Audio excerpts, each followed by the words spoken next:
Welcome to a podcast based on a white paper by John Johnson, Vice President, NSF International's Pharma Biotech Services. Learn from a fabulously successful GMP remediation program. A former colleague caught up with me and sighed, "We upgraded the SOPs like the regulator wanted, but it hasn't worked out well at all." The pain and confusion was etched across his face. He had tried to do the right thing, but to no avail. So he asked, "What should I have done differently?" Satisfying your shareholders' expectations, satisfying the legal and CGMP expectations of the international regulatory bodies, and staying on the right side of your board of directors is a basic requirement of staying in business. But often, we see the law of unintended consequences raise its ugly head. What do I mean by this? Let's say you identified a need to improve something in the workplace, possibly a process, SOP, laboratory method, or system. You planned what to do, and you trained the staff and implemented the change. Yet sometime later, you noticed 1. No one is following the new process, SOP, method, or system. 2. People are working around it. 3. It isn't working, it's clunky, unwieldy, unpopular, and hard to follow. And finally, it has caused more variation and more waste than it sought to prevent. So, what went wrong? Why has this change, put in with the best intentions, been so disruptive or difficult to comply with? After all, you did what you thought was right. You worked at the desk, long into the night. You were so busy that it took heroics to make the change. You did exactly what you thought the regulators wanted, so why are you now experiencing so much angst and heartburn, recriminations and rework? From our research and case studies, this doom loop is remarkably common, yet relatively easy to avoid, given a staunch commitment to intimate involvement of the user in all proposed changes, a discipline to drive simplification into all operations, stripping out what is not needed, removing distractions, and underscoring critical steps, an obsessive commitment to employee education, not just on-the-job training, a deep understanding of the science and compliance requirements associated with your technology or product, leading to effective, risk-based decision-making.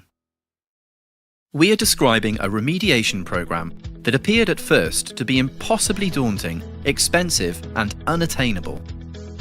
The company had received a range of critical and major GMP deficiencies from the UK regulatory body MHRA and was facing a referral to MHRA's Inspection Action Group. Manufacturing had to be suspended pending a risk assessment of the non-compliances, evaluating the effect of the non-compliances in terms of risks of misbranding and adulteration of the products. Shifts were cancelled, the supply chain was suspended, and an urgent remediation program begun. The obvious things were done immediately. Acknowledgement of the issues with the agency. Evaluation of the error chain that led to the non-compliances. SOP changes, batch manufacturing record and logbook upgrades. Timely and thorough correspondence with the agency. NSF was asked to participate in leading this activity, advising on what to do to avoid false starts, wasted effort, and reworked documents.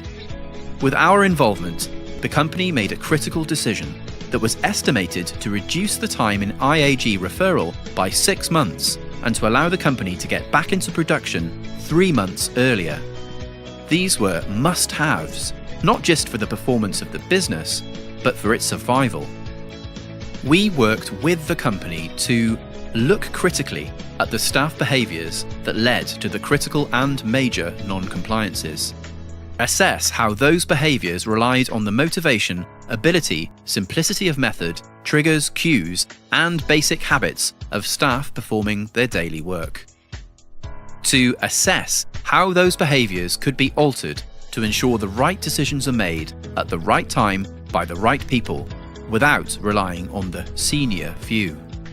To underpin the remediation program with a series of measured, targeted interventions in leadership and management development training, behavioural GMP, human error reduction and focus on preventing recurring variation deviation, risk identification, evaluation and action-centred programs to mitigate risk, as well as compliance and technology-based training so that staff understand the know why, not just the know how. We mapped the whole range of expectations from the US CFRs, the EU GMP Volume 4 Guide, ICH guidelines, and using a deep knowledge of the FDA quality systems inspection technique, we fixed the true root causes and addressed the behaviours that led to the non-compliances. We then fixed the issues in a way that was error-proofed, sustainable, and economic to the business, followed by identifying other, previously unknown critical risks, so the site could face future inspections with more confidence and therefore reduced risk of business discontinuity, recalls, and poor yields outputs. We also helped grow successors and partners to the senior few, spreading the workload and sharing the responsibility for maintaining perpetual inspection readiness. And finally, we mapped the GMP expectations against our education syllabus and selected key interventions which would give the biggest and longest bang for the buck.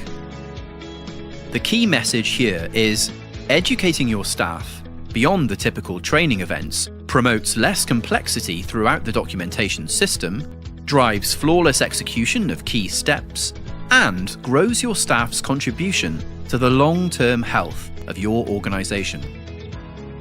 So don't even think of making a change without thinking education, not simply training. For further information on this and other white papers, please visit www.nsfpharmabiotech.org.